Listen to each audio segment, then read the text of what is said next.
Labvakar, mīļās dāmas! Paldies tām, kas ir pievienojušās. Šis ir noslēdzošais webinārs no Vivendi webināru cikla Jaunās māmiņas ceļvedis, pašaprūpe, emocionālais balanss un uzturs. Un šovakar mēs runāsim par uzturu paradumiem jaunajām māmiņām. Es ceru, ka jūs klausījāties vakardienas un aizvakardienas lekcijas, un droši vien pēc bērniņa dzimšanas dzīve visnotaļ pamainās.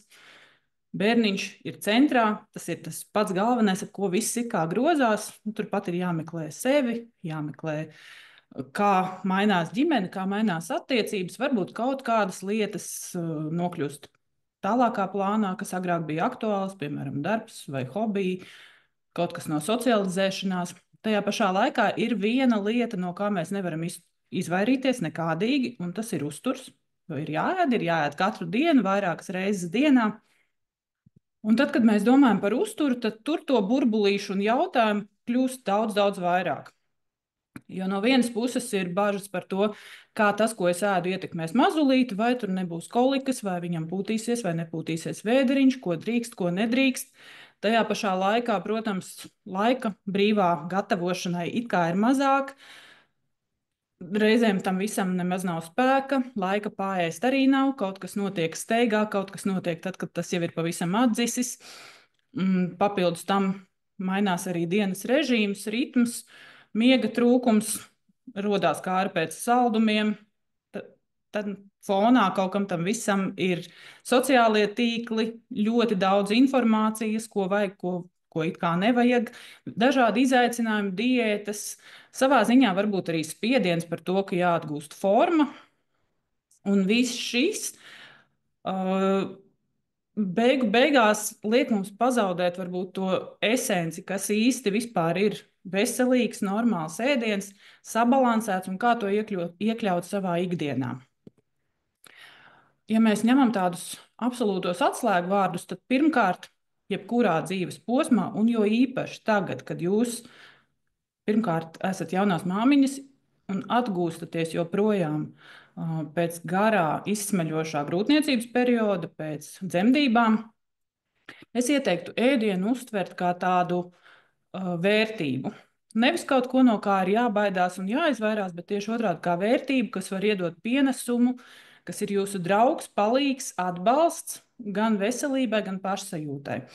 Un veselībai un labai enerģiskai pašsajūtai gan tādā ilgtermiņā, ja mēs domājam par visas dzīves garumu, gan īstermiņā, katras dienas griezumā, lai mums pietiktu spēka, lai negribētos tikai vēl vienu kafiju, vēl vienu našķīti, lai sevi kaut kā pamodinātu.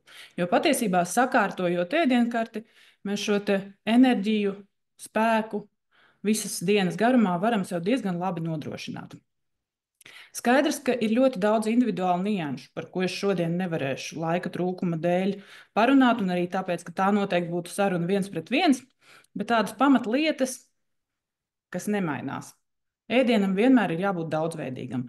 Tas nozīmē, ka mēs iekļaujam ēdienkartē visas produktu grupas un visas uzturvielu grupas. Nav nekādu nevajadzīgu aizliegumu vai nepamatotas produktu izslēgšanas. Produkti tiek izslēgti tikai tad, ja tam ir konkrētas indikācijas, piemēram, bērniņam ir smaga govs pienu olbaltumvielu nepanesība. Tā ir konkrēta situācija, kas tiek risināta ar pediatru, un šajā gadījumā, jā, mammai tiek pielāgota specifiska diēta. Protams, varbūt individuāli arī kādas alerģijas un tā tālāk, bet visādi citādi. Jaunās māmiņas ēdienkarte ir daudzveidīga, un jūs drīkstat beidzot ēst arī to, ko grūtniecības laikā neieteica.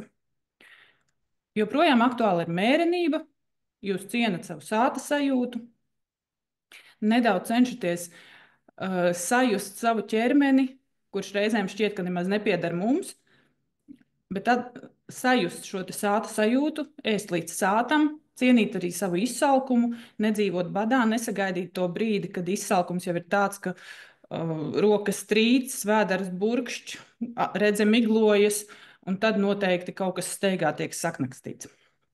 Tiek ēsts pietiekami. Atcerieties, ka zīdīšanas laikā piena ražošana patērē enerģiju. Un tas nozīmē, ka jums, zīdot ar krūti, ir jāēd vairāk. Vidēji aptuveni 500 kalorijas dienā. Tas ir tas, ko mēs vēl pieplusojam klāt mūsu parastajai ēdienkartei. Te es uzreiz ielikšu tādu nelielu atrunu, jo ļoti daudz jautājumu, kas ienācās, bija par to, kā atgūt formu, kā notievēt, kā zaudēt svaru. Ņemam vērā, ka, lai mums ražotos pieniņš, mums ir jāēd vairāk. Mēs nevaram būt kaloriju deficītā. Tieši otrādi mums ir jāēd vairāk nekā vajadzētu, tikai lai dzīvotu, kustētos un darbotos pašām. Tajā pašā laikā, ja grūtniecības laikā svara pieaugums ir bijis lielāks nekā vajadzētu, vai ir šīs liekā svara rezerves, kuras ir vēlme koriģēt, tad mēs varam nedaudz no šī lielā cipara atņemt, respektīvi uztaisīt nelielu kaloriju deficītu. Bet neatkarīgi no tā, vai jūs barojat ar krūti vai nē, šis kaloriju deficīts ir tiešām neliels. Tas ir varbūt 150, nu varbūt 200 kalorijas dienā jūs apēdat mazāk nekā kopumā vajadzētu. Nevis ķeraties pie mazkaloriju diētām, nezinu, 1500, 1600 vai 1200 vai 1000 kalorijām. Ja? Mēs jebkurā gadījumā ēdam pilnvērtīgi un pietiekami. Uzsvers ir uz to. Ēdiens joprojām ir baudāms. Cenšamies vismaz tās ēdienreizes, kuras ir iespēja paēst mierīgi, lēni, apzināti, elpojot, ieelpojot, izelpojot un saprotot tiešām pēc kā tas ēdiens garšo, smaržo un kā tas izskatās, izmantot šīs te pauzītes. Jo, kā es teicu, ēdiens ir vērtība. Un kāpēc es saku, ka ēdiens ir stabils pamats? Tas arī ir iemesls, kāpēc man ar uzturu tik ļoti patīk un aizrauj strādāt. Tādēļ, ka nav nevienas orgānu sistēmas, ko mūsu uzturs neietekmētu. Un stabils pamats ir apmēram tā, kā mēs primitīvi runājot būvējam māju. Mēs nesākam ar to, ka mēs izvēlamies istabas krāsu toņus vai kur mēs krēslu savu mīļāko noliksim. Mēs sākam ar to, ka mēs uzbūvējam stabilu pamatu, un tas ir tas mūsu ikdienas uzturs. Tad, kad stabilais pamats ir nodrošināts, tad uz šiem pamatiem mēs varam gan reizēm svinēt svētkus, izbaudīt kādu īpaši garšīgu našķi, pilnīgi bez nekādiem vispār liekām negatīvām emocijām. Uz šī stabilā pamata mēs varam sākt iet dziļās niansēs un tur, kā es saku, skaldīt matus, kas nu būtu man labāks, vai tur kvinoja vai amarants, vai kādu no uztura bagātinātājiem vēl papildus paņemt. Tajā pašā laikā, ja šī stabilā pamata ikdienā ēdienreizēs nav, tad no visiem šiem sīkumiem nebūs pilnīgi nekādas jēgas. Tāpēc šodien mēs sāksim tieši ar tiem stabiliem pamatiem, jo jūsu laika, spēka, enerģijas ir tik, cik ir, tāpēc viņi ir jāizmanto maksimāli produktīvi. Galvenās lietas, kas attiecas kopumā uz jaunajām māmiņām, neatkarīgi no tā, cik nesen jūs par māmiņu esat kļuvusi, vai pirms 2-3 dienām, vai pirms pusgada, piemēram. Un šīs pamatlietas, principā, jūs varēsiet turpināt ievērot visu mūžu, tikai nedaudz koriģējot atkarībā no tā brīža dzīvesveida. Pirmais un pats galvenais ir regulāras, pilnvērtīgas ēdienreizes. Tas nozīmē, ka mēs ēdam regulāri, vēlams 3 reizes dienā, brokastis, pusdienas, vakariņas. Un tad mēs pievienojam 1, 2, 3 uzkodas, kas atkal ir pilnvērtīgas uzkodas, kaut kur tur starp pamatēdienreizēm. Ja es gribētu izvēlēties vienu ieteikumu, ko ieteikt jums paņemt no šī vakara lekcijas, tad tas būtu, manuprāt, pats svarīgākais. Atradināties no knakstīšanās starp ēdienreizēm. Tas nozīmē, ka visas mazās, nezinu, tur kaut ko paķeru, no kāda nokožos, kaut ko iemetu mutē, kaut kur tur eju garām, vēl kaut ko ieraugu, un šādas te mazās knakstīšanās, tas būtu pirmais, no kā es lūgtu, ieteiktu un tiešām mudinātu atbrīvoties savā ikdienas uzturā. Jo tad, kad mums ir tie mazie knakstīši, rodas ļoti daudz negatīvo efektu, kas aiziet kā tāda sniega bumba. Pirmkārt, visdrīzāk mēs neuzņemsim pietiekami daudz to, kas mums tiešām ir vajadzīgs. Pamat lietas, olbaltumvielas, saliktie ogļhidrāti, jo parasti tie mazie knakstīši, tas ir kaut kāds našķītis, kaut kāds saldumiņš, varbūt kāda bulciņa, varbūt kāds riekstiņš. Otrkārt, tas mums nemaz neļauj atgriezties pie tādiem normāliem sāta un izsalkuma signāliem, jo ja mēs ik pa laikam paknakstamies, apmēram tāpat kā savu telefonu ar pustukšu bateriju uz minūti piesprāžam pie lādētāja, un tad ceram, ka viņš atkal izturēs kaut kādu laiku. Un tad atkal piesprāžam tikai uz minūti un atkal tukšojam līdz nulītei. Mēs nemaz īsti nesagaidām to dabisko, normālo izsalkumu, kas pienāktu pamatēdienreizē un ļautu mums apēst pietiekami daudz, pietiekami vērtīgu, foršu, garšīgu lietu. Protams, es varu stāstīt arī par cukura līmeni, kas lēkā augšu pleju, jo katru reizi pēc tāda mazā našķīša vienalga, pieņemsim, ka mēs iemetam mutē konču, cukurs paceļas. Protams, ka mums uz 10-15 minūtēm ir mieriņš, šķiet, ka enerģija it kā ir.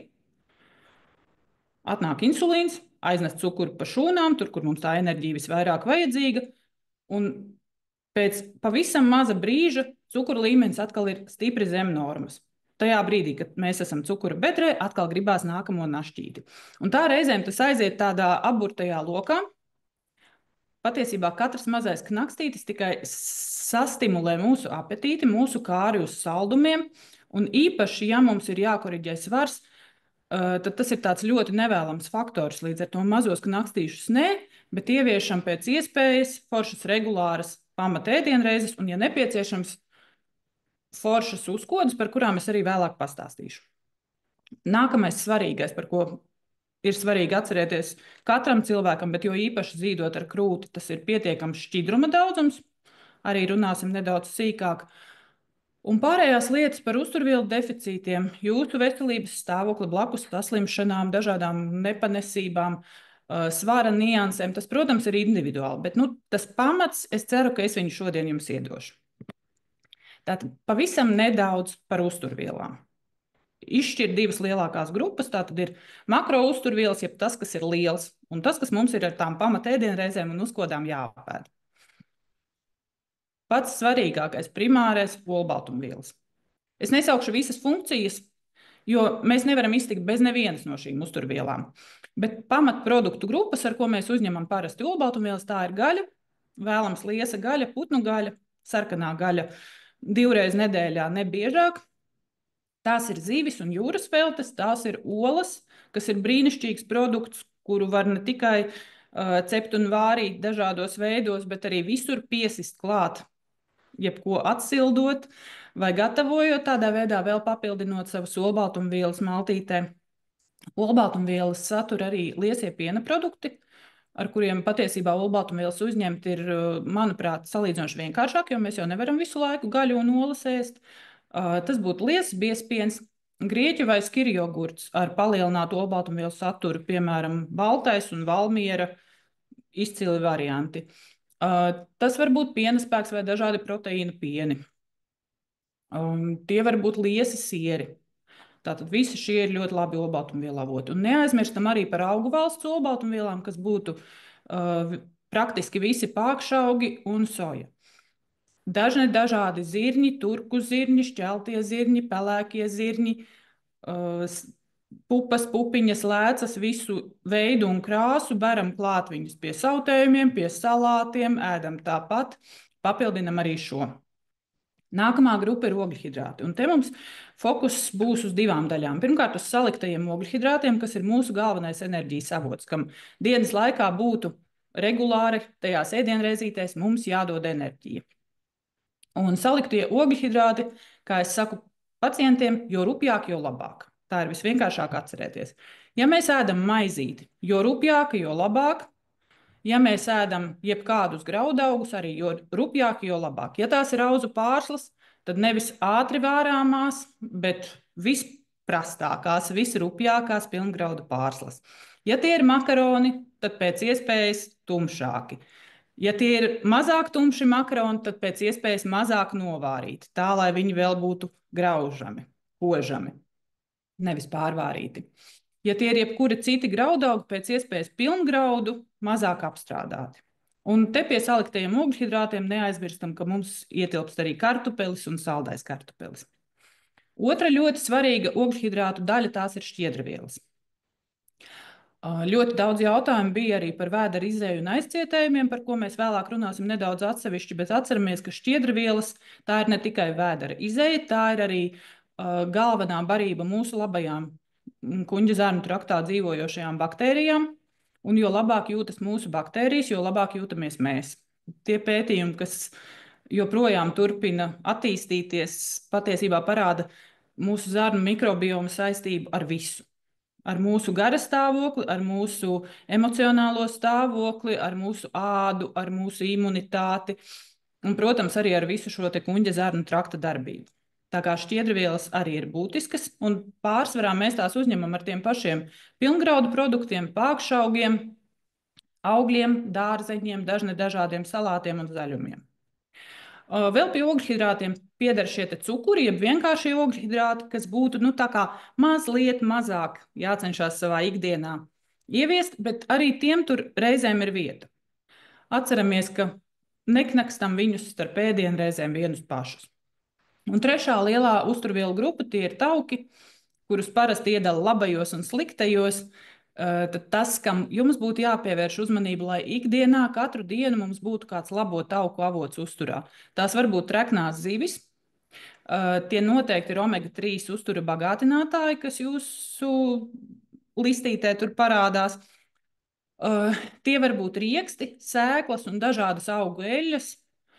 Klasika vislabākā ekstra virģīna olīveļļa, kuru mēs piepilinam pie salātiem, dārzeņiem, zaļumiem un tādā veidā šīs labās augstskāpes uzņemam.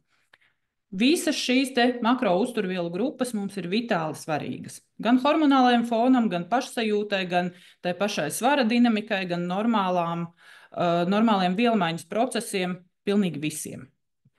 Un tad, protams, vēl ir mikro uzturvielas, vitamīni un minerālvielas, kuri principā daži vienmēr ir jāpapildina, kāds ir jāpapildina individuāli skatoties analīzēs, bet ēdot daudzveidīgi un nevajadzīgi neko neizmetot no uztura, ļoti lielu daļu mēs varam arī nodrošināt. Un tad vēl ir ūdens. Tātad, es jau laikam atbildēju, bet patiesībā nav pārtikas produktu, kas jaunajām māmiņām no ēdienkartes būtu jāizslēdz. Vienmēr vērojam individuālās reakcijas. Un tad mēs, protams, kaut ko varam slēgt ārā. Tas, ar ko ir jāuzmanās, ir kofeīns, jo tas gan nokļūst mātes pienā, un barojošām māmiņām ieteikums ir līdz 200 mg kofeīna dienā. Tās ir 2 standarta kafijas tasītes vai krūzītes. Atceramies, ka kofeīns ir arī dažādos saldinātos dzērienos, kola un tā tālāk. Ļoti lielā koncentrācijā tas ir enerģijas dzērienos, tieši tāpēc tur ir mazajiem burtiņiem rakstīts, ka neiesaka grūtniecēm un sievietēm, kas baro bērnu ar krūti.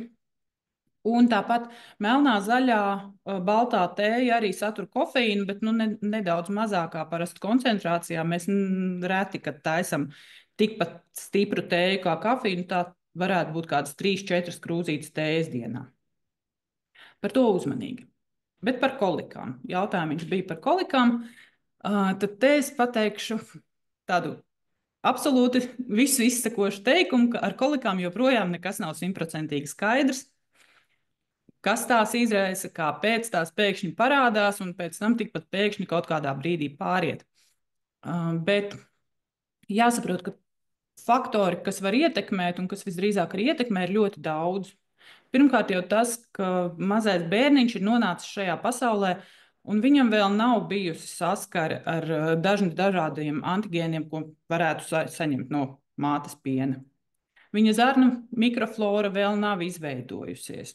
Un tas ir diezgan pakāpenisks process, kurš tiešām notiek tā kāpņveidīgi. Līdz ar to var būt, ka ir posmiņš, ka tās kolikas ir, un tad, kad viss ir kārtībā, tad atkal kolikas ir pārgājušas.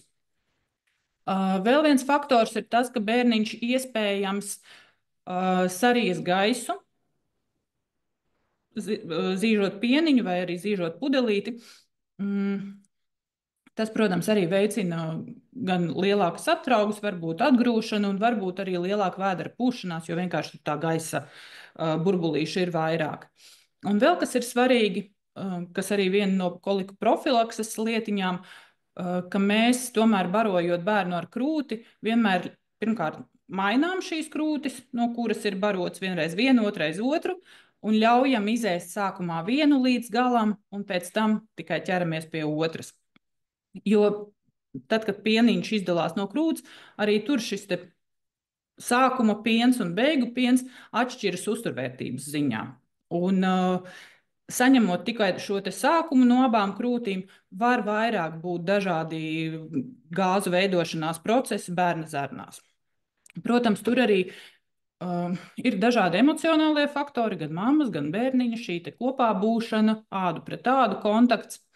Bet patiesībā lielākajā daļā gadījumu tas ir tāds konkrēts posms, kam ir jāiziet cauri. Uz šī fona gan nevajadzētu palaist garām, ja tiešām ir kaut kādas alerģijas vai smagas nepanesības. Tāpēc jūsu pediatrs ir tas, ar kuru jūs esat vienmēr kontaktā. Ja šķiet, ka bērna caureja vai pašsajūta, sāpes, raudāšana ir atšķirīga un neparasta. Un pie palīdzības ir tieši tas, jā, ka mēs vienmēr sākam un iztukšojam vienu krūti. Vienmēr sagaidām atraudziņu, mēs varam masēt vēderiņu, mēs varam dot simetikonu saturošus preparātus, kas palīdz šīm gāzītēm izvadīties, bet visādi citādi būt, mīlēt un vienkārši būt kopā. Un pārdzīvot šo posmu, lai cik viņš reizēm šķīstu briesmīgs. Tātad mēs izrunājām uzturvielas, un ja man būtu jāiesaka kaut kāds universālais princips, tad tas būtu tas šķīvja princips, ko noteikti visi jau ir dzirdējuši un šķiet, nu kas tad tur tāds? Tajā pašā laikā, ja man ir jāpasaka tādai lielai cilvēku masai kaut kas, kas derētu praktiski visiem, tad tas būtu šis. Tad, kad mēs aptuveni pusi šķīvja piekrāmējam ar salātiem, dārzeņiem, zaļumiem, tie var būt gan svaigi, tikko griezti, tie var būt arī tvaicēti, krāsnī cepti, sautēti un tā tālāk. Bet šeit no šīs daļas, pirmkārt, ko jūs saņemsiet? Daudz šķiedrvielu, kas atkal jau vēdera izēja un visam pārējiem ļoti svarīgi. Jūs saņemsiet, cerams, arī kādu vitamīnu, minerālu vielu, kas tur būs palikusi, un jūs saņemsiet apjomu. Un jo vairāk mums ir jākoriģē svars, un jo vairāk reizēm ir šis izsalkums un vēlme paēst lielu porciju, jo lielāku proporciju šo dārzeņu mēs varam droši likt savā šķīvī. Un otru pusīti mēs sadalām diezgan līdzīgi. Vienu daļu aizņem olbaltumvielas, piemēram, gaļas gabals vai olas, vai kāds zivs gabaliņš vai biezpiens. Un otru pusīti, jeb ceturdaļu no kopējā šķīvja aizņem salikto ogļu hidrātu avoti. Piemēram, mūsu vārītie kartupeļi, griķi, kvinoja, kuskus, kukurūza, auzu pārslas, jeb kādi graudaugi. Vai maizes šķēle, piemēram. Un neaizmirstam par labajiem taukiem, kas, piemēram, olīveļa ir pievienota salātiem, vai varbūt pārkaisītas sēkliņas kaut kur, vai biezpienam pievienoti riekstiņi un tā tālāk. Šādi ēdot pamatēdienu reizēs, it kā šķiet tik vienkārši un zināmi, bet šādi ēdot jūs saņemat gan sātu, gan enerģiju, gan šo apjomu, gan arī nodrošināt, ka tā porcija pietiekami ilgi gremosies un pietiekami lēnām cukura līmenis gan kāps, gan pēc tam kritīsies. Un kad viņš būs nokrities, pēc būtības jums jau pienāks nākamās ēdienreizes laiks. Pagūglējot bildītes par šķīvja principu, mēs parasti dabūnam kaut ko šādu. Liekot otro ēdienu šķīvī, patiesībā visu ir diezgan vienkārši saplānot. Tas nozīmē, ka visdrīzāk būs vairāk dārzenīšu jāieliek, varbūt drusciņi mazāk tas kartupelis, lai nav kā standarta latviešu šķīvis, ka mēs uzliekam 2/3 šķīvi kartupeļu, tad tur ir gaļas gabals un 2 ripiņas gurķa krāsiņai. Vienkārši mainām proporciju, ieviešam to savā ikdienā. Ja mēs runājam par brokastu ēdieniem, manuprāt, brokastis ir viena no ne tikai svarīgākajām, bet arī foršākajām dienas ēdienreizēm, jo tā tiešām iedod enerģiju un ļauj mums to dienas pirmo cēlienu izturēt. Te tādi ļoti klasiski brokastu piemēriņi, kā tie varētu izskatīties. Ja mēs paņemam rupjāku maizi, plānas, desas vai siera šķēlītes vietā, mēs uzliekam kārtīgu cepešu šķēli vai pamatīgu šķēli liesā siera. Klāt vēl kādu ziltiņu, biezpienu un tā tālāk. Piekožam klāt kaut vai gurķi un tomātu, ja nekā cita nav. Visi šķīvja principu punktiņi ir ieķeksēti, ļoti laba maltīte. Ja ar to nepietiek līdz otrajām brokastīm vai līdz pusdienām, tas nozīmē, ka vienkārši porcija ir bijusi par mazu. Un šajā brīdī, jo īpaši, ja jūs barojat ar krūti, Skatieties, pēc cik ilga laika atnāk izsalkums. Porcija ir jābūt tik lielai, lai tad, kad jūs beidzat ēst, jums ir forša sāta sajūta, nav sajūta, ka jūs esat pārēdušās, un tajā pašā laikā jūs savas varbūt 2,5, varbūt 3,5 stundas varat mierīgi izturēt līdz nākamajai ēdienreizei, bez knakstīšanās pa vidu. Ja brokastīs taisām putru, auzu pārslas brīnišķīgs saliktu ogļhidrātu avots, mazina holesterīnu, viss tur ir lieliski. Atceramies, ka pie putras ir jāpieliek olbaltumvielas. Vai nu mēs to putru vāram pienespēkā, vai nu tur iesitam kādas olas. Ja mājās mētājās proteīna pulveris, pieberam arī iemaisam to. Atkal, ja pēc parastas plikas auzu putras, teiksim, ar zapti, ēst gribēsies pēc stundas, tad pēc auzu putras, kur mēs esam pievienojuši labi daudz olbaltumvielu, varbūt piebēruši kādas odziņas, brīnišķīgi, var mierīgi izturēt līdz pusdienām vai līdz tādai kārtīgākai, sātīgākai uzkodē. Ar otrajiem ēdieniem viss ir diezgan saprotami, tur mēs saliekam vienkārši proporcionāli. Esam uzmanīgi ar, piemēram, zupām. Tur iztēlojamies, kas paliktu tajā zupā, ja mēs nokāstu visu buļļonu. Parasti zupā ir, pieņemsim, kāds kartupelis, varbūt grūbas, labi, ogļhidrāti būs. Dārzeņi arī visdrīzāk būs. Cik tajā zupā būs gaļas? Vai tiešām gaļas būs vismaz tikpat, cik kartupeļu? Šis ir jautājums, ar ko arī bieži tādā ikdienas praksē saskaros, kāpēc zupa neiedod sātu, kāpēc pēc zupas vēl prasās otro, vai ļoti ātri gribas ēst. Tas pats ar dažādiem sautējumiem. Vai tur vienmēr būs pietiekami daudz olbaltumvielu, vai tur būs gaļa, vai tur būs lēcas vai pupiņas. Jo olbaltumvielas mūsu šķīvī ir tas, kas iedod sātu, saliktie ogļhidrāti iedod enerģiju pietiekami ilgam laikam, šķiedrvielas iedod apjomu, un šķiedrvielas kopā ar tauciņiem tam visam liek lēnāk, ilgāk gremoties un visu šo te efektu mums dod. Tagad nedaudz par uzkodiņām. Iespējams, jūs šobrīd ceļaties ļoti agri, gulētējiet vēlāk, jāmostas iespējams visdrīzāk pa nakti. Cenšamies saplānot tā, ka mums tur kaut kad no rīta ir brokastis, kaut kad dienas vidū ir pusdienas, vakarā vakariņas. Visdrīzāk pauzes starp šīm pamatēdienreizēm būs gana garas, ka prasīsies kaut ko pa vidu. Un tad mēs pilnīgi mierīgi tur varam ievietot nevis mazos knakstīšus, bet, piemēram, otrās brokastis vai launadziņu vai uzkoļu, saucam viņus kā vien vēlamies. Un reizēm varbūt pat naksniņas. Ko tas nozīmē? Tas nozīmē, ka visas šīs te mazās knakstīšanās tiek vienkārši sabīdītas vienā mazākā ēdienreizītē. Ēdienreize nozīmē, ka tā ir sākums un beigas, nevis viņa ir izstiepta vairāku stundu garumā pa druskai, pa kumosam. Un arī šīs te uzkodiņas var būt kaut kas pilnīgi atbilstošs visam šķīve principam. Tas var būt kaut kas jums ir, piemēram, palicis pāri no pusdienām, un jūs to apēdat launadziņā, un viss ir brīnišķīgi. Bet uzkoda var būt arī kaut kas pavisam neliels, un es parasti iesaku tās uzkodas skatīties kā uz kaut ko, kad ir iespēja arī apēst, piemēram, kaut ko, ko sirdī kāro. Kaut ko brītiņu, kad varam ieviest savus dienas augli, dienas ogu porciju. Lai tā uzkoda arī dotu sātu starp ēdienreizēm, ir jākombinē uzturvielas. Šeit jūs redzat, teiksim, variantus, bet tie var būt arī ļoti dažādi un citi. Piemēram, tas pats auglis vai ogas, lai nebūtu vienkārši cukura pīķis, kombinējam kopā ar kaut ko, piemēram, ar olbaltumvielām. Uztaisām sev grieķu jogurtu ar ābolu un kanēli vai grieķu jogurtu ar ogām. Varam kombinēt ar to pašu biezpienu, saldos, sāļos variantus. Varam uztaisīt kokteili ar kaut vai, piemēram, piena spēku. Retāk var izmantot, protams, arī šīs te gatavās olbaltumvielām bagātās proteīnu uzkodas, kas šobrīd ir pieejamas visur un diezgan tādā, manuprāt, ļoti labā klāstā. Proteīna jogurti, proteīna pudiņi, batoniņi, sieriņi un tā tālāk. Šeit gan no manis divi atgādinājumi. Pirmais atgādinājums, ka savas olbaltumvielas tomēr vienmēr vērtīgāk pamatā censties uzņemt ar tādiem saprotamiem produktiem. Respektīvi, ja jūs varat vienkārši nopirkt grieķu jogurtu papildināt to ar ogām, ikdienai tas derēs daudz labāk nekā, piemēram, katru dienu proteīna pudiņš.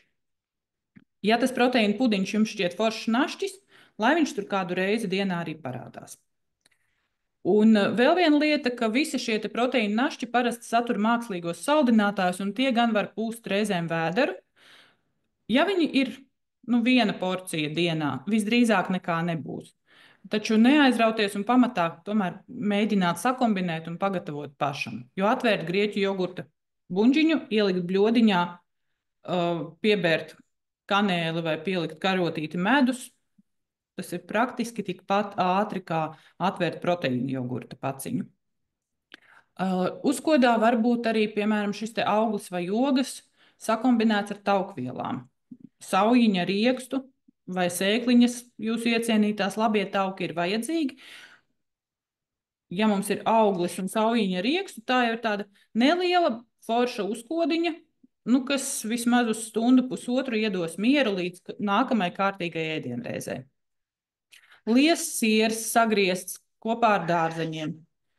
Jāņu siers, tējas siers, dažādi 10% liesie sieri, mozzarella, vēlams liesā versija.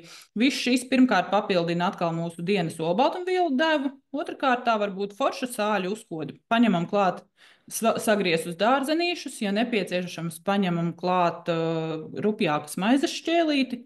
Brīnišķīgi, tā ir forša maza ēdienreizīte, ko ielikt, piemēram, launagā.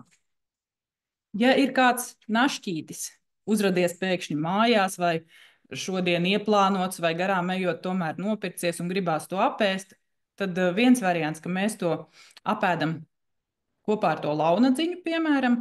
Otrs variants, ka mēs to apēdam uzreiz pēc pamatēdienreizes. Lai, piemēram, tas saldumiņš atkal nav kaut kāds tāds atsevišķs cukura pīķis dienas laikā, kas mums pēc tam tikai vēl vairāk sastimulēs apetīti un kāri pēc tādiem saldumiņiem, bet, piemēram, pēdam savas skaisti sabalansētās pusdienas, un pēc tam mēs izbaudam savu našķīti. Pirmkārt, tas našķītis tiešām būs baudāms, jo viņam vairs nebūs misija apmierināt mūsu izsalkumu, mēs jau būsim pāēduši. Mēs varēsim šo te našķīti apēst lēni, baudot, saprotot, pēc kā tas garšo smaržo. Un tas apmierinājums, gan emocionālais, gan fiziskais, būs daudz lielāks, un iespējams mums pietiks ar daudz mazāku našķīti, ja mēs sev to atļausim, bet zināsim, kurā brīdī un kādā daudzumā savā ikdienā tos tur vienkārši ik pa laikam ielikt. Te ir tādas bildītes par uzkodām, bet tajā brīdī, kad jūs skatāties internetu bildītes un tur viss ir ļoti skaisti un daļi un šķiet, ka manā mājā un šajā haosā, kas te tagad notiek, nekas vairs nav skaisti un daļi, atceramies, ka parasts, vienkāršs, paša gatavots ēdiens, tas ir tas pamats, tas stabilais pamats, uz kura mēs būvējam mūsu ikdienu un mūsu veselību. Tā, tagad par šķidrumiem. Jeb atceramies padzerties.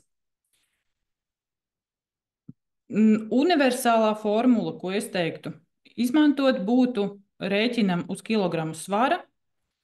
Piemēram, cilvēks, sieviete svēr 70 kilogramus, viņa zīda ar krūti, tātad uz katru kilogramu dienā jāizdzer aptuveni 40 ml ūdens. Tie būtu 2,8 litri ūdens dienā.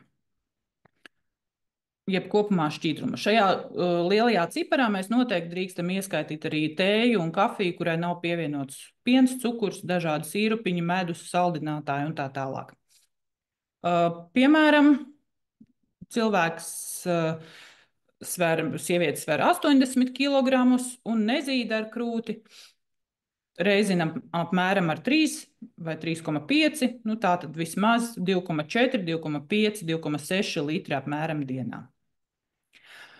Atceramies, ka reizēm mums šķiet, ka mēs dzeram gana daudz, bet ir vērts paskaitīt. Ja jūs nezināt, cik jūs izdzerat, tad paskaitiet kādu dienu, lai ir saprotama tā reālā aina. Un ja jūs šobrīd dzerat, piemēram, tikai litru ūdens un sarēķinājāt, ka jums vajag 2,5, nesāciet uzreiz rīt ar 2,5. Tieciet tā, lai ikdienā ir stabili pusotrs, tad tieciet līdz kaut vai 1,8.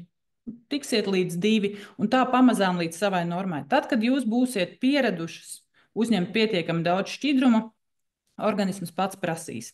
Sākums var būt grūts, protams, ar biežāku došanos uz tualeti un tā tālāk, bet jo mēs vairāk dzeram, pirmkārt, visi vielmaiņas procesi beidzot var normāli notikt.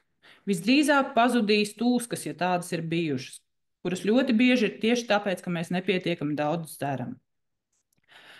Tiklīdz, protams, ir karsts laiks, mēs svīstam, ir kaut kādas vairāk fiziskās aktivitātes, vai, piemēram, mums ir tāds darbiņš, kur visu laiku jārunā un jāizelpo, mēs vēl papildus uzņemam ūdeni. Līdz ar to vienīgais, par ko atcerēties, ka ja ir liels virssvars, tad šo te formulu mēs izmantojam rēķinot uz vēlamo, nu, uz tādu, pieņemsim, ka ir 30 kg lieka svara, bet ja būtu ķermeņa masas indeks kaut vai 25, tad šai sievietei svars varētu būt, piemēram, 75 kg. Mēs rēķinam uz šo.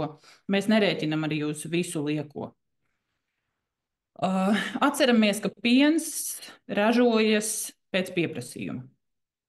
Jo vairāk jūs zīdīsiet, jo vairāk tas pieniņš ražosies, bet, lai tas pieniņš ražotos, pirmkārt, jums ir jāuzņem tās ekstra kalorijas, jeb enerģija, un, protams, pietiekami jādzer. Joprojām nav pierādījumu, ka jebkura māmiņu tēja, piena tēja, fenhelis vai jebkas cits varētu stimulēt šo piena ražošanos. Te galvenais moments ir vispār, ka jūs pirmkārt dzerat pietiekami, šis dzēriens var būt arī silts, tas var būt arī garšīgs. Ja jūs neesat pieraduši dzert pliku ūdeni un šķiet, ka negaršo, jūs pilnīgi noteikti varat viņu uzlabot ar kādu citrus augļu šķēlīti, kādām nedaudz piespiestām ogām, vienalga piparmetru lapiņu, gurķa šķēli. Bet ieradināt sevi pie šī ieraduma, kas principā paliks uz visu dzīvi, un pēc tam jūs to mācīsiet kā jaunu labu ieradumu saviem bērniem. Dzert tīru ūdeni tad, kad slāpst, un padzerties pietiekami, nesagaidot nemaz to brīdi, tad, kad mums jau ir slāpes. Kā iemācīt? Katram savas metodas. Kāds liek aplikācijas, kas džingst un atgādina, kāds līmē līmlapiņas, kādam vienkārši ir pa krūzē vai pudelē uz katra galda, palodzes, gultas malas un tā tālāk. Bet reāli tas ir mazs darbiņš, kamēr mēs pierodam, un tad, kad mēs pierodam, tad tas ir kaut kas, bez kā mēs vairs nevaram iztikt. Nedaudz par galvenajiem vitamīnu un minerālu vielu deficītiem. Te ir jāsaprot, ka, protams, situācija vienmēr ir individuāla, un mēs jebkādus uztura bagātinātājus nozīmējam pēc analīzēm, pēc cilvēka pašsajūtas, sūdzībām un redzot visu šo bildi kopumā. Bet grūtniecība pati par sevi jau bija diezgan prasīgs process, un tagad, lai atgūtos no tā, bieži vien šīs rezerves ir jāturpina papildināt. Pirmkārt, D vitamīns. Visiem un cauru gadu mēs tikai pielāgojam devu atkarībā no analīzēm. Vai jūs to darāt kopā ar ģimenes ārstu vai ar speciālistu, ar kuru jums ir labāks kontakts un ar ko jūs šīs lietas kārtojat. Bet D vitamīns pilnīgi noteikti. Omega-3 augstskābes arī, jā, es teiktu, ka principā visiem mainās tikai deva 1, 2 vai 3 kapsulas dienā, bet pilnīgi visiem. Konkrēti jaunajām māmiņām ir joda deficīta risks. Šeit arī gan noteikti pēc analīzēm, pēc vairogdziedzera stāvokļa, kas reizēm grūtniecības laikā mēdz arī darīt brīnumus, bet vismaz tik daudz kā jodētās sāls mājās, pilnīgi noteikti to var ieviest. Atceramies par B grupas vitamīniem, jo īpaši B12 un folskābi. Visdrīzāk dzērāt folskābi gatavojoties grūtniecībai un grūtniecības laikā, arī pēc tam vēl kādu laiku noteikti dzeram. Ja pērkam uztura bagātinātājus, es iesaku uzreiz pirkt aktivēto folskābes formu metilfolātu. Tad mēs zinām, ka pilnīgi droši aizies pareizajos vielmaiņas ceļos. Par dzelzi. Ļoti daudzām grūtniecēm grūtniecības laikā ir anēmija, ar ko dažādām metodēm mēģina tikt galā un cīnīties. Ja tā anēmija ir bijusi, jeb mazasinība, grūtniecības laikā, visdrīzāk viņa nekur nepazūd tagad, kad bērniņš ir piedzimis. Ja grūtniecības laikā sieviete uzrauga katru mēnesi, reizēm vairākas reizes mēnesī, tad, kad piedzimst bērniņš, šis fokus pāriet uz viņu.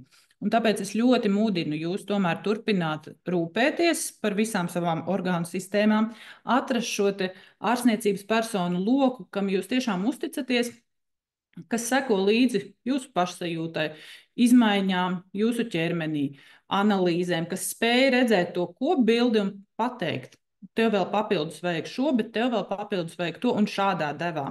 Uz savu galvu D vitamīns vismaz uzturošajā devā pa 4000 vienībām un omega-3 augstskābes vismaz viena lielā kapsula dienā. Viss pārējais individuāli. Bet dzelzs deficīta anēmiju gan atjaunojam, piedomājam pie tā, ka menstruācijas, ja viņas vēl nav atsākušās, viņas kaut kad atsāksies, un tas nozīmē, ka katru mēnesi mums būs vēl lielāki dzelzs zudumi, un līdz tam brīdim būtu ļoti forši dabūt to feritīnu, jeb dzelzs rezerves organismā tādā līmenī, lai mums būtu spēks, lai mums būtu enerģija, lai mums būtu skābekļa transports visām orgānu sistēmām, gan smadzenēm, gan muskuļiem, gan visam pārējiem. Un vēl atceramies, ka, lai būtu normāls dzelzs transports, ir nepieciešams transporta olbaltumvielas. Un te atkal ir svarīgi, ka mums katrā pamatēdienreizē un vēlams arī uzkodās ir šie olbaltumvielu saturošie produkti. Jā. Novēlu jums atrast ārstniecības personas vai vienu, ar ko jūs šos jautājumus varat kontrolēt un rūpēties, jo uzturs, gan lielās, gan mazās uzturvielas, vistiešākajā mērā atspoguļojas mūsu pašsajūtā un veselībā.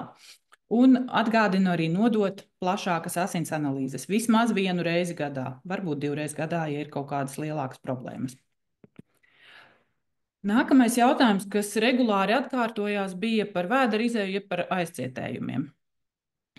Un kāda no dāmām teica, tikai neiesakiet šķiedrvielas un ūdeni. Bet patiesībā, ja mēs runājam par aizcietējumiem, kas visdrīzāk jau ir mocījuši grūtniecības laikā un bieži vien turpinās pēc tam, tad tā pamat maģiskā trijotne tiešām ir šķiedrvielas, ūdens un kustības. Un, lai būtu reāla aina, reizēm ir vērts paskaidrot līdzi, vai man sanāk tās šķiedrvielas pietiekami, vai man tiešām katrā pamatēdienreizē puse no šķīvja ir dārzeņi. Vai tiešām tie saliktie ogļhidrāti, ko es izvēlos, vienalga, vai tā ir maize, vai tās ir putras, vai tie ir kaut kādi graudaugi piedevās, vai tiešām viņi ir pilngraudu, vai tiešām tie ir gana rupji. Vai man regulāri ir pākšaugi, kur vēl varētu būt šķiedrvielas, vai man regulāri ir kaut kādas sēkliņas šur un tur pievienotas, kas varētu veidot šķiedrvielas, to lielo daudzumu manā uzturā. Tas pats ar ūdeni. Kaut vai kādu standarta dienu paskaidīt līdzi, piemēram, no rīta uzpildot puslitra vai pusotra litra vai jebkāda cita apjoma pudeli, un paskaidrot, cik reāli mēs pa dienu tādus izceram. Jo bieži vien tas, kas šķiet, atšķiras no tās reālās ainas, kad mēs to paskaidām. Kustības, jebkuras pastaigas, treniņi, vingrošana, fizioterapija, viss strādā. Plus atceramies par mehāniskām kustībām, vēdera masēšana, pulksteņa rādītāja virzienā. Ja šis viss nestrādā, tur, protams, var būt dažādi iemesli. Bet arī uzturā mēs varam iekļaut ēdienu, kas ir vēdera izēju mīkstinošs. Katram būs nedaudz individuāls atšķirības, jo ir, piemēram, tādi produkti kā mellenes, kuras reizēm rakstos tiek norādītas kā vēdera izēju cietinošs produkts un reizēm kā mīkstinošs. Pus uz pusi. Bet jūs zināt sevi labāk, un es tiešām zinu ļoti daudz cilvēkus no pieredzes, kam izēdot kastīti melleņu, visdrīzāk vēdera izēja būs. Atceramies, jo mēs vairāk ēdam šķiedrvielas, jo vairāk mums ir jādzer ūdens. Lai tas viss var pa zarnām šī masa kustēties uz priekšu, nevis tur sažuvusi, vienkārši palikt uz vietas, un tad ir grūti un smagi. Pie vēdera izēju mīkstinošiem produktiem pieder arī, piemēram, gatavi tādi spilgti dzelteni, jau ar brūniem plankumiņiem banāni. Zaļi banāni savukārt būs vēdera izēju cietinošs produkts. Ja jums kādreiz ir caureja vai pārāk šķidrs vēders, zaļš banāns, te būs labāka palīdzība. Gatavi banāni mīkstina. Kumelīšu tēja. vāja tāda knapi, knapi dzeltenu krāsiņu kumelīšu tēju vēdera izēju var veicināt. Un atkal jau jūs vairāk dzersiet šķidrumu, ļoti, ļoti vāja kumelīte. Stipra kumelīšu tēja vēderu cietinās. Klasika, tās pašas bietes, dažādos pagatavošanas veidos un dažādās variācijās. Var stimulēt vēdera izēju. Kivi. Pārējais, protams, ir atkal ļoti individuāli, tās pašas žāvētās plūmes, dažādi žāvētās aprikozes un tam līdzīgi. Skatāmies, kas no šī varētu palīdzēt, dzeram daudz ūdens, iespējams ir efekts. No uztura bagātinātājiem noteikti arī daudz no jums grūtniecības laikā lietoja magniju. Tas ir vēl viens uztura bagātinātājs, ko var principā ilgtermiņā turpināt lietot. Jo magnijam ir ļoti daudz pozitīvo efektu, jo īpaši, ja emocionāli un fiziski ir diezgan liela slodze, un es ticu, ka jums tāda ir. Magniju iesaku lietot pēcpusdienā vai vakarā. Tas palīdz atslābināt gan muskuļus, gan nervu sistēmu. Un magnijs, jo īpaši magnija citrāts, palīdz veicina arī vēdera izēju. Un ja nekas no šī, tad, kad jūs esat visu izmēģinājuši un visu darāt katru dienu un kopsumā nepalīdz, tad mēs parasti ķeramies pie vēdera izēju mīkstinošiem līdzekļiem, kas tiek pirkti aptiekā. Vienīgais, ko es varētu ieteikt, kas ir drošs gan grūtniecēm, gan barojošām māmiņām, gan kopsumā arī maziem bērniem un visiem, kam nepieciešams, tie ir vēdera izēju mīkstinošie līdzekļi, vēlams sīrupa formā uz laktulozes bāzes. Tas, kas pie mums ir populārākais, tas ir dufalaks sīrupiņš. Mans ieteikums būtu to lietot nevis tad, kad jau viss ir slikti, bet lietot mazās devās, bet ikdienā. Piemēram, nevis 2 ēdamkarotes tad, kad ir aizcietējums, jo tad mēs dabūsim vienkārši vēdergraizes, lielu vēdera pūšanos un caureju. Bet, ja jūs zināt, ka jums ir regulāri aizcietējumi vai regulāri cieta vēdera izēja, pa vienai teikarotē, piemēram, katru rītu. Darām visas pārējās lietas paralēli, skatāmies, vai vēdera izēja normalizējas. Ja ar to ir par maz, tad pa vienai teikarotē, piemēram, no rīta un vienu vakarā. Atkal turpinām vairākas dienas, skatāmies, vai ar to pietiek. Jo šis ir jautājums, ko tiešām ir vērts sakārtot. Ja ar šiem līdzekļiem nesanāk, nāciet pētīsim, skatīsimies, kāpēc nesanāk un ko darīt sīkāk, bet šis komplekts visdrīzāk palīdzēs. Jo vēdera izēja mūsu labsajūtā ir vitāli svarīga, un īpaši pēc grūtniecības, kad iespējams ir izveidojušies jauni hemoroīdi vai vecie ir pāsināti, tad aizcietējums šo visu, diemžēl, padara tikai smagāku, un terapija pēc tam ir diezgan nepatīkama un ilgstoša. Līdz ar to šis tiešām ir jautājums, ko vērts sakārtot. Nu, lūk, kā atvieglot tos ikdienas procesus un pirmais, es teiktu, ka neprasīt no sevis par daudz. Jo, ja mēs runājam atkal, ka mēs būvējam māju no pamatiņiem, tad mēs fokusējamies uz to, kas ir pats minimums primāri nepieciešamais. Un reizēm, ja mēs netiekam galā, tad mans ieteikums ir pirmkārt nebaidīties gan kādam palūgt palīdzību, kaut vai ar to pašu ēdienu gatavošanu vai atvešanu vai palīdzēšanu, un nebaidīties arī pieņemt palīdzību, ja kāds piedāvā. Jo no savas personīgās pieredzes, jo īpaši tad, kad es pirmoreiz biju mamma, un mums katram ir priekšstats, kā mēs iztēlojamies, kā nu tur būs, cik tas viss būs, kā bildē, pareizi, varbūt viegli un perfekti, un viss kā pēc grāmatas, un realitāte, protams, ir pilnīgi cita. Un es ļoti gribētu, lai tajā brīdī man kāds iedotu tādu mieriņu, ka es drīkstu nevarēt visu, ka man nav viss jāvar, un ka es spētu vairāk gan palūgt, gan pieņemt šo te palīdzību. Tā kā, ja es jums varu iedot nedaudz mieriņu, tad es jums ļoti, ļoti vēlētos to šodien nodot. Fokusēties uz pamatlietām. Lai ikdienā tas būtu vienkāršāk, ir ļoti labi, ja ir plāns. Jo, kā es saku, tas, ka mums vajadzēs un gribēsies ēst, tas parasti nav pārsteigums. Līdz ar to mēs varam tā kā prognozēt, ka mums vajadzēs ēst šodien, iespējams vairākas reizes un visdrīzāk arī rīt. Un tad, kad iestājas tā situācija, kad ne mājās nekā nav, vai mēs esam kaut kur, nezinu, aizgājuši ar ratiem 10 km attālumā un nav līdzi nekā paņēmies. Nu, visdrīzāk tas risinājums būs ātrs, tas būs kaut kas līdzīgs iziet cauri benzīntanku vai kiosku vai veikalu, un visdrīzāk tā izvēle nebūs optimāla. Tur nebūs runa par gana daudz olbaltumvielām, gana daudz šķiedrvielām un saliktiem ogļhidrātiem. Visdrīzāk tas būs našķis. Un reizēm var arī tā, bet ja mēs ikdienā to darām pamatā, tad ne šī pašsajūta, ne enerģijas daudzums nepieaug, patiesībā tikai krītas. Līdz ar to tāda minimāla vismaz plānošana, ko es ēdīšu šodien, rīt, vai mēs visi ēdīsim. Tas ir ļoti vērtīgi. Iepērkamies uzreiz vairākām dienām vai nedēļai.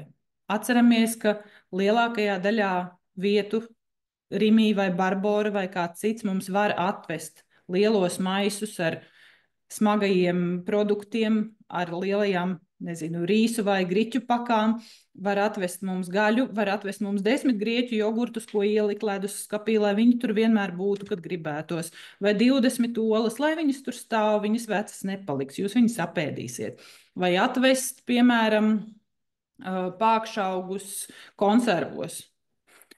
Ja mēs runājam par tādām pusfabrikātiem, piemēram, nezinu, pelmeņi vai zivju pirkstiņi, reizēm viņi tur saldētavā var stāvēt un ekstra situācijās noderēt.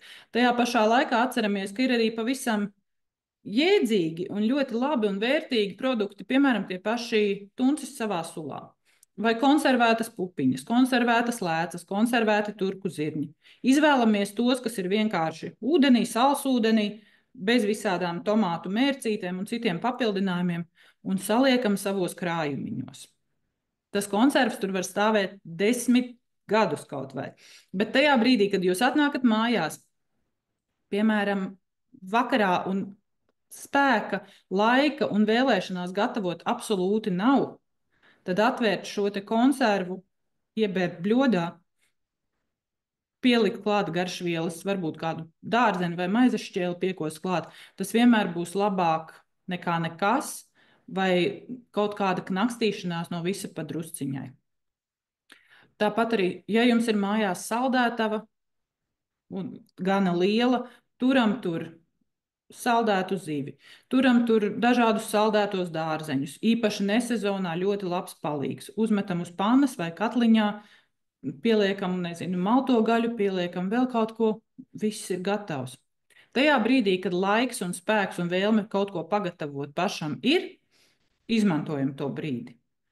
Ja mēs taisam vienalga sautējumu, sacepumu, cepam kaut ko krāsnī, gaļu, dārzeņus, taisam daudz. Ja mēs vāram zupu, vāram daudz. Saliekam bļodiņā nākamajai reizei, saliekam kastītē aiznākamajai reizei, un ja vēl ir palicis pāri, saliekam kastītēs un saliekam saldētavās, vai salējam to zupu burciņā un ieliekam saldētavā. Jo ēst gribēsies arī tad, kad negribēsies gatavot. Un šīs te sagatavītes vai tādi jau produkti, ko var vienkārši atvērt un ēst, tie patiesībā ļoti glābi mūsu ikdienu. Atceramies, ka saldēt var praktiski jebko. Arī to pašu rupmaizi var saldēt, maizi vispār var saldēt, zupas var sasaldēt. Ja jūs esat uzcepusi krāsnī, piemēram, tā pavairāk gaļas, nezinu, vistas šķiņķīšus vai fileju vai kājas vai vēl kaut ko, arī to var sasaldēt un pēc tam atsaldēt. Ja mēs vāram piedevas, uzvāram uzreiz vairāk, saliekam pēc tam porcijās vēlākam. Cenšamies atvieglot šo te ikdienu, jo patiesībā absolūti nav nekas slikts, ja šie labie, foršie, garšīgi ēdieni, kas jums no pamatēdieniem garšo, ko jūs protat garšīgi, forši pagatavot, ja tie regulāri atkārtojas. Šādā ziņā noteikti nav jābaidās no vienveidības, bet jūs tādā veidā jau varat palīdzēt, atvieglot, ietaupīt laiku, spēku un enerģiju. Un tā kā laiks tuvojas nobeigumam, tad es atgādināšu par to, ka uzturs, jā, tas ir viens no svarīgajiem faktoriem, ko mēs pie tam vēl varam savā dzīvē mainīt, un kas tiešām piedalās veselības gan profilaksē, gan arī terapijā. Bet neaizmirstam arī par miegu un atceramies, ka kaut kad tās negulētās naktis beigsies. Atceramies par fiziskajām aktivitātēm, kurām šodien man, diemžēl, tīri fiziski nepietika laika, bet atceramies, ka tām ir jābūt daudzveidīgām, ne tikai ratu pastaigām, bet arī kaut kādiem vingrinājumiem ar fizioterapeitu vai kādu prātīgu treneri, kas palīdz korsetas muskuļus nostiprināt atpakaļ pēc dzemdībām, un pēc tam jau varbūt arī spēka treniņi vai kādas citas fiziskās aktivitātes, kas jums patīk. Ka pie veselības pieder arī socializēšanās, mūsu emocionālā labbūtība, stresa menedžments un tā tālāk. Un tad, kad runā par veselību, man patīk to iztēloties kā tādu koka mucu no dažādiem dēlīšiem. Un ja kādā no šīm te jomām, kas veselību veido, tas dēlītis ir stipri mazāks par pārējiem, tad tā veselība būs tikai tik daudz, cik ir tas vājākais posmiņš. Un uzturs ir brīnišķīgs ar to, ka mēs patiesībā ieguldoties tādos pavisam it kā vienkāršos pamatos. Šķīvi princips, regulāras maltītes, neknakstamies pa starpai, piedomājam, lai vienmēr ir mūsu dārzeņi, olbaltumvielas un kaut kas no ogļhidrātiem enerģijai. Nebaidamies ēst pietiekami. Tas ir viens no faktoriem, kas var izdarīt mega, mega daudz. Es teiktu, ka uzturs ir vairāki dēlīši, daudz vairāk par vienu tajā mucā. Un, lai vēl jūs mazliet noskaņotu, labāk ieviest kādu 1, 2 pārmaiņas, kas ir tiešām tādas no tiem pamatķieģelīšiem. Tam būs daudz lielāks efekts. Daram visu pamazām, darām savā tempā. Neatkarīgi no tā, vai tas ir par ēdienkartes pārmaiņām vai svara zaudēšanu, vai ko labāk darīt pamazām, bet tā, lai tas ir uz palikšanu, nevis mēs darām ar uzrāvienu un pēc tam atkrītam atpakaļ un sākam atkal no jauna. Mēs neesam perfektas, mēs nevaram būt, un dodiet sev laiku, jo šis ir tas laiks, kad vienkārši kaut kas notiks lēnāk, kaut kas notiks citādāk, bet man ir milzīgs prieks, ka jūs šovakar atradāt laiku te būt, un es ceru, ka es jums iedevu ko vērtīgu. Paldies!